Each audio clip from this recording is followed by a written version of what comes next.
You know what I always thought was funny? Jumbo shrimp.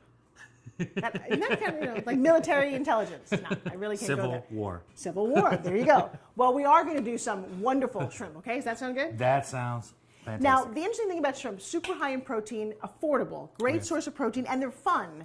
But people some people avoid shrimp because it's high in cholesterol, which is important to know. I get that all the time. I have my patients come in and say, hey, I live in Florida and I love shrimp. Can I eat shrimp? My doctor told me no because it's high in cholesterol. Well, your doctor is right that it's high in cholesterol because it contains more cholesterol per gram than any other seafood. This is the doctor. But wait, there's more. Okay. What happens when we look at people who eat a diet rich in shrimp is we find their cholesterol profiles are actually better than some people who don't eat shrimp Wait, stop. at There was all. a big at home. Really? What does that mean? The reason is because shrimp, although high in cholesterol, are extremely low in fat. And we don't manufacture, our blood cholesterol level isn't dependent on the cholesterol we eat, it's dependent on the fat you eat. Okay, good. Was that a good lesson? Okay, let's get cooking. So what we've done here is we've got some oil in a pan. Okay. You're going to put how many shrimp? I'm going to have you season my shrimp for me. Because this is what it's all about. We're going to spice these shrimpies up. We are, and you promised to give us or them a special. This is you're breaking It's the Asian secret, Dr. Mike Spice. Give me one more secret, dog. You are breaking me down. The Chinese This is. I feel like the Manchurian candidate. Come on, French. one more secret, Spice, or you're All out right. of here. And if I offended anybody, I'm completely. I offend everybody. So. Star anise is another of the spices that are in our Asian blend. Okay, explain to them what star anise is. It's actually the fruit of an evergreen tree. And in the Orient, in Oriental medicine, it's such a powerful healing agent that people have skin issues. They'll actually put star anise on their skin to use it to heal. Helps our digestion. Medicine right yeah, there. exactly. So I covered your shrimp. And I'm going to get me a little garlic there. Well, I just wanted to wait so they knew exactly what I was doing. And finally? A little lemon juice. Lemon juice. Okay, that so looks we've great. mixed all this together. And again, you can do this the night before and you can let these guys just get happy together, have a flavor party, and just come back. If your shrimp are having a flavor party in your refrigerator, we have to talk. And like I said, seriously about talking, if you're watching this and it's exciting you and you've got some things you want to comment, certainly go to the website. Make sure you leave your comments, take your photos. Did your friends enjoy these recipes? Yeah, we'd love to hear and all the variations people come up with. So this is going to cook for how long? It's going to cook, the shrimp, and it depends on which size you get, will always tell you when they're done. They have a built-in indicator. They will turn pink. So they'll start to curl up a little bit, and when they're ready, they'll just be perfectly pink. I don't have a joke there because I can't. Okay. So next thing is pasta. Now everyone's like, oh, pasta is bad for you, wheat is bad for you. The answer is yes, that's true. So we're not doing wheat pasta. But in Asia, there's different kinds of pasta, and I don't know if you guys have heard of buckwheat noodles. I know. So we're going to take that, we're going to put them into the water. Explain to everyone what a buckwheat noodle is made from. Well, it's made from buckwheat, which is actually not a wheat at all. Buckwheat Jumbo shrimp, buckwheat, that's not buckwheat. This is the Asian mystery of what we're doing. So I'm giving you all the secrets. Buckwheat is actually the fruit, or we could say kind of the seed of the buckwheat plant. Right. So it doesn't have the gluten content and types of gluten that wheat-based pastas do. So if you're like me and you grew up eating pasta and you're having a terrible withdrawal because you can't eat gluten, you want buckwheat pasta. Now I'm going to take this. This needs to obviously boil just like regular pasta. And while you do that, what I'm going to do is and make it turns into a homemade chili oil. And guys, you see this for sale on the aisles of the ethnic foods and chili stuff. Oil. Chili oil. Make your own. And make your own. You're paying $5 for a couple ounces. This is going to cost you maybe 25 cents. Okay, so you start out with oil. With a neutral oil. So you can use a peanut, just canola, whatever you like, neutral oil. We're going to add a little bit of green onion. Okay. We're going to add some red pepper flake. And we're going to add some sliced pepper. And that is it. And we're just going to let this simmer. Okay. Just simmer. And when Settle down there. And when our scallions, when our green onions just start to turn a little crispy golden, then we go ahead and strain it off. And then you get this wonderful chili oil. Look at that beautiful color. Nice. Now, if I were to taste that, is it hot? It is very hot, extremely hot.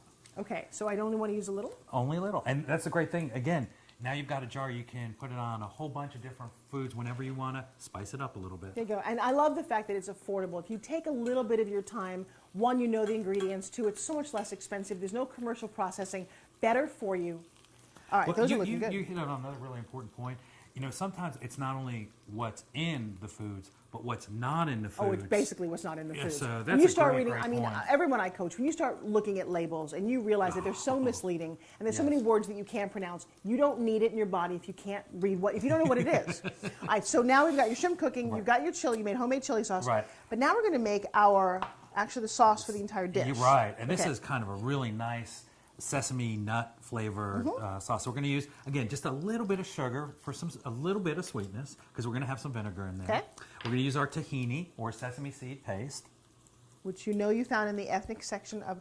I love the fact that now there are ethnic sections in the grocery store. When I remember as a kid, you'd have to go down to Chinatown or just little areas where there are groups of people who had their own food. Now it's everywhere because we've become such a universal world.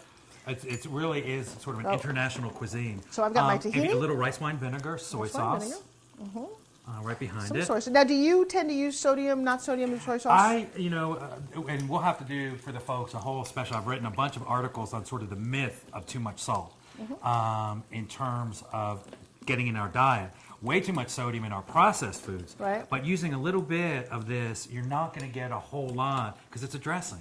We're not drinking it. No, but I get people who add soy sauce to everything, and you have those choices, the little green top or the red top. I do because I train in martial arts in Noda City, Japan, which is home of traditional Kikkoman soy sauce. So I have a special allegiance. I will only use Kikkoman soy sauce, regular Japanese style. He's such the world traveler. I also studied martial arts at the local thing right down next to the Y. This is a much better story. What's my last ingredient? Little sesame oil. Little sesame oil. Oh, I love sesame oil. I do, Okay. and folks, a little bit goes a long way. It's really got a lot of flavor. I've heard that. And so we're going to take some. Do I put this on first or after? We've already got some on here for you because I want to make life easy for Well, you. I'm going to actually put it on this one then. that's- I like the doing part. I'm now into the doing. Now, can we also, here, let me- on another day, using your South African spice, can we make Yes. kind of a peanut noodle, cold noodle thing? Oh yeah, absolutely, and they still have a little peanut taste to it as well. And I love buckwheat noodles, and one of the things for me is that this brings back such Look memories. at that. How beautiful is that, by the way? And so good for you. And look how fast we made it. I'm sorry, you're talking about good memories, and I wasn't. Well, when I was a world traveler, I had to travel on a budget because I was a teenager over there. And so one of the things that you could eat in Japan, where food was really expensive when I was there, was cold soba buckwheat noodles. And you get that with a little broth, and it would fill you up for pennies. So now try it. Well, I didn't have the shrimp. I did have a taste of the noodles. What else, before we leave everybody, could we put on top of our noodles? Absolutely, whatever you like. This goes great with chicken. If you want a little protein there, you could put all kinds of fish on there. You could put vegetables in there. And it's great. And the fact that we serve it cold. Oh, I'm sorry. Your Asian spices just went through my face. See, it's like I took you to the Orient. Well, and I would imagine, I can't wait to go. In fact, let's start a fund. I haven't been, but I do get a sense of being exotic and flavorful. And when you eat this way and when you get such taste in your food, you can't go back to just normal, bland, fast food, boring stuff. You won't want to. And you're going to put good nutrition into your body. Well, this is why I'm so committed to the spice concept, because if you don't have access to these spices or you don't know, you don't even realize it, what do? You add enough salt to things so that your flavor buds open up. That isn't the way to do it because it has a negative effect on your body, and you know better than anyone else. What do you tell, it's interesting, and just take a moment for a second. Doctor, chef, how did all that kind of happen? Well, I always had a love of food growing up, and I used to actually skip school to stay home and cook with my mom, who was a great home cook. And these are the days of Julia Child and the Galloping Gourmet. And so I'd stay home and cook with her. And then I started cooking professionally in college, worked my way up and started as a dishwasher.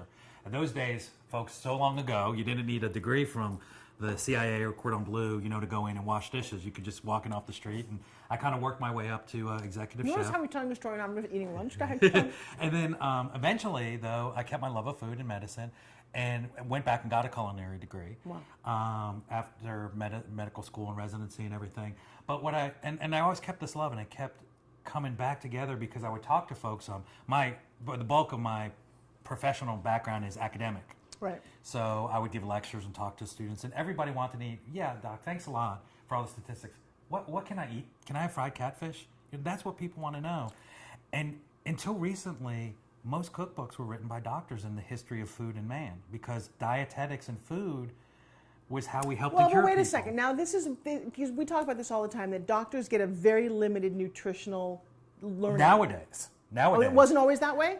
The earliest cookbooks and most of the cookbooks were written by doctors. Did you know that? And so food and medicine for so long, because dietetics were so important. Because food is medicine. It is. It is. This is, again, okay, just one really quick story. I just ended up in the hospital recently. And the thing that I was appalled at was the quality of the food. And you read, yes. no, but seriously, I read the labels, high fructose corn syrup, and all the soda that you wanted, and everything was canned and white bread. And I thought, you're giving this to sick people to what, make them sicker? Well, there's something to be said for repeat business. There you go. That's the answer I was looking for. All right, on that note, you've heard it right here from Dr. Mike. AMA, I didn't say that. Well, what we've made today is a wonderful lunch, dinner. This is flavorful, tasteful. I know your kids are going to like it. If you've never tried buckwheat noodles, I highly recommend that. Of course, at the end of the day, I've used up all the spice. That's what you need to do with your life.